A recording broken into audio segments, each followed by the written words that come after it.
தீபாவளி திருநாளை ஆலடிப்பட்டியான் ஸ்வீட்டோடு கொண்டாடுங்கள். சென்னையின் மோஸ்ட் லவ்ட் பிராண்டுடன் உங்கள் தீபாவளி தித்திக்கட்டும். அமெரிக்காவின் மத்திய அரசு கடந்த 3 வாரங்களாக முடங்கியுள்ளது.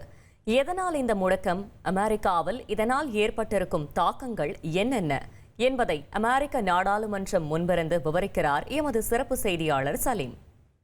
அமெரிக்க நாடாளுமன்றம் வெளியே நாம் தற்பொழுது நின்று கொண்டிருக்கிறோம். இதை நீங்கள் திரையில் பார்க்குறீங்க இல்லையா, நம்மளுடைய பேக்ரவுண்டில் கேபிட்டல் ஹில் என்று அழைப்பார்கள்.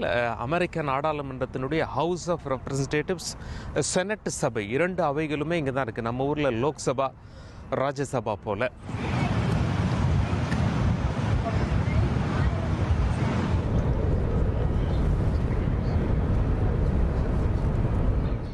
நம்ம இந்திய நாடாளுமன்றத்தை சுற்றி பார்க்கணும் அப்படின்னா எம்பி கிட்ட லெட்டர் வாங்கணும். அமெரிக்காவில் அப்படிலாம் கிடையாதுங்க. யாராக இருந்தாலும், சுற்றுலா பயணிகள் வெளிநாட்டிலேருந்து வந்திருந்தாலும், உள்ளூர் மக்களாக இருந்தாலும், அவங்க பாருங்கள், மண்டே டு சாட்டர்டே 8:30 மணி காலையில் அந்த டைம்லேருந்து சாயந்தரம் 4:30 மணி வரைக்கும் அவங்க போய் ஃப்ரீயாக சுற்றி பார்க்கலாம். ஆனால் அமெரிக்க நாடாளுமன்றத்தை தற்பொழுது சுற்றி பார்க்க இயலாது. காரணம், அமெரிக்க அரசே ஷட் டவுனில் இருக்குது. ஷட் டவுன் முடிஞ்சாதான் நாம் நாடாளுமன்றத்தை சுற்றி பார்க்க இயலும். அக்டோபர் 1ஆம் தேதி முதல் அமெரிக்க அரசாங்கம் முடங்கி இருக்கு. தற்போது வரை 4000த்திற்கும் மேற்பட்ட மத்திய அரசு ஊழியர்கள் பணி நீக்கம் செய்யப்பட்டுள்ளனர். அரசு முடங்கி இருக்கும் இந்த காலகட்டத்தில் வேலை பார்க்கும் மத்திய அரசு ஊழியர்களுக்கு சம்பளமும் தற்போது கிடையாது. ஆனால் பின்வரும் நாட்களில், அதாவது நிலைமை சீரான பிறகு வழங்கப்படும். இராணுவத்தினர் மற்றும் புலனாய்வு அமைப்பான FBI மட்டும் விதிவிலக்கு. இவர்கள் சம்பளம் பெறுகின்றனர் என்று அறிவித்தார் அமெரிக்க அதிபர் ட்ரம்ப். அரசு முடங்கி உள்ள இந்த காலகட்டத்தில் மத்திய அரசுக்கு புதிதாக வேலைக்கு ஆள் எடுக்கும் பணிகளும் முடங்கி உள்ளது. மத்திய அரசு சார்பாக முன்னெடுக்கப்படும் வளர்ச்சி திட்டங்களும் நிதி இல்லாத காரணத்தினால் தற்காலிகமாக நிறுத்தி வைக்கப்பட்டுள்ளது. இந்த நிலைக்கு காரணம், அமெரிக்க நாடாளுமன்றத்தில் ஒப்புதல் அளிக்கப்படாமல் தேங்கி நிற்கும் ஒரு செலவீன மசோதா. அது என்ன செலவீன மசோதா? அமெரிக்க நாடாளுமன்றம் முன்பிருந்து அதை பற்றி பேசலாம். செனட் சபை தான் மேல் சபை.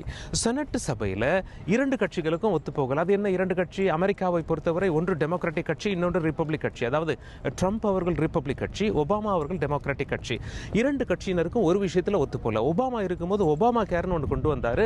ஹெல்த் இன்சூரன்ஸ் சம்மந்தப்பட்ட விஷயம். அது பணக்காரர்களிடம் அதிக தொகை வாங்கி ஏழைகளுக்கு ஹெல்த் இன்சூரன்ஸ் கொடுப்பது, இன்சூரன்ஸ் இல்லாதவங்களுக்கு, அதாவது ஒபாமா கேர் அப்படின்னு சொல்லி அழைக்கிறாங்க.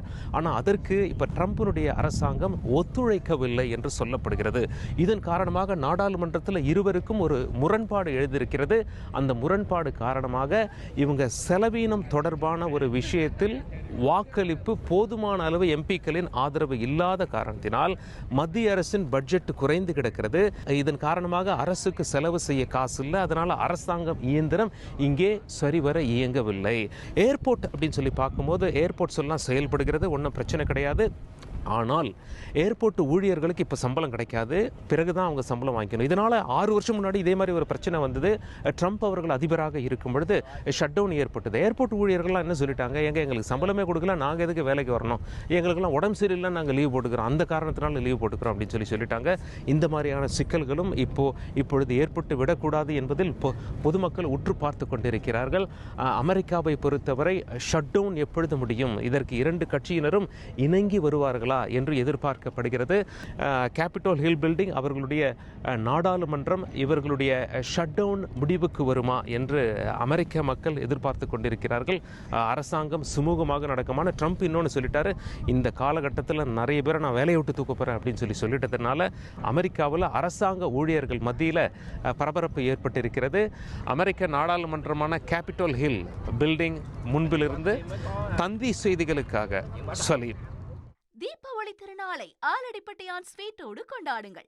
சென்னையின் மோஸ்ட் லவ்ட் பிராண்டுடன் உங்கள் தீபாவளி தித்திக்கட்டும்.